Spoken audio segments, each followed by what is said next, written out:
नमस्कार दर्शकों। सफलता की बात करते हैं तो लोग डिग्री, पद और नाम की चर्चा करते हैं, लेकिन आज हम बात करेंगे एक ऐसी सफलता की जो दूसरों को ऊपर उठाकर ही हासिल होती है, परोपकार से मिलने वाली उपलब्धि की। आज कहानी है परोपकार से उपलब्धि। ये कहानी है अनुपम की, एक युवा शिक्षक जो अपने जीवन पर सिर्फ खुद के लिए नहीं बल्कि अपने गाँव के हर बच्चों को समर्पित कर देता है। अनुपम शहर में अच्छी नौकरी कर रहा था, मॉडर्न लाइफ, ऊंची सैलरी, आरामदायक जीवन, पर उसके अंदर कुछ अधूरा था, एक खालीपन, जैसे पैसा और शोहरत भर नहीं पा रहा था। एक दिन जब वह छुट्टियों में अपने गांव लौटा तो उसने देखा कि वो आज भी स्कूल के बच्चों के स्कूल जाने के बजाय खेतों में काम कर रहा था।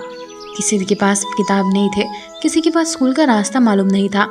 एक बच्चे उसे देखकर बोला, भैया आप शहर में बहुत बड़े बन गए हो, हमें भी बना सकते हो क्या? उस पल अनुपम ने अपने जीवन के असली उद्देश्य को समझा। उसने फैसला किया, अब मैं सिर्फ खुद के लिए नहीं इन बच्चों के लिए जीऊंगा। और फिर शुरू हुआ एक नया सफर परोपकार से उपलब्धि की ओर। अनुपम ने शहर की नौकरी छोड़ दी, गांव में एक पुरानी पक्की छत के नीचे अपने सुखद पाठशाला शुरू की। शुरुआत में जब 5 बच्चे आए, लोग हंसे और कहा, इसकी नौकरी छोड़कर यही करने की क्या जरूरत थी? पर अनुपम ने जवाब दिया, अगर एक बच्चा भी सीख गया तो मेरी जिंदगी सफल हो जाएगी।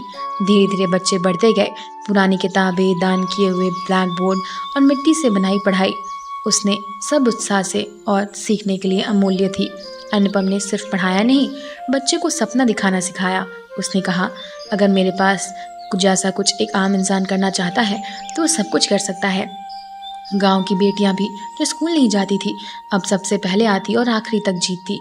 कुछ वर्षों में अनुपम की पाठशाला एक मिशन बन गई। उसके पढ़ाए गए हर बच्चे शहर में डॉक्टर, इंजीनियर और शिक्षक बनने लगे, और अनुपम वह अब भी उसी मिट्टी के घर में बैठा बच्चे को पढ़ाता।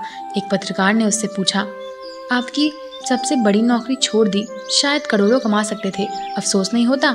अनुपम मुस्कुराया और कहा, मैंने कुछ खोया नहीं, मैंने बहुत कुछ पाया है।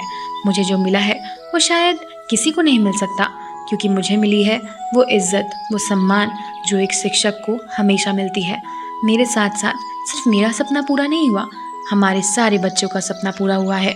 इस कहानी से हमें यह सीख मिलती है दोस्तों, सफलता तभी मिलती है जब आप किसी की जिंदगी में रोशनी बने। पैसा, पद और परिस्थिति स्थायी हो सकती है, लेकिन सेवा और प्यार कभी छाप छोड़ सकती है। परोपकार कोई बड़ा काम नहीं, कभी एक किताब बना देता है तो कभी समय दान देता है। आप दूसरों की भलाई के लिए काम करते हैं तो ब्रह्मांड खुद आपके लिए रास्ता बनाते हैं।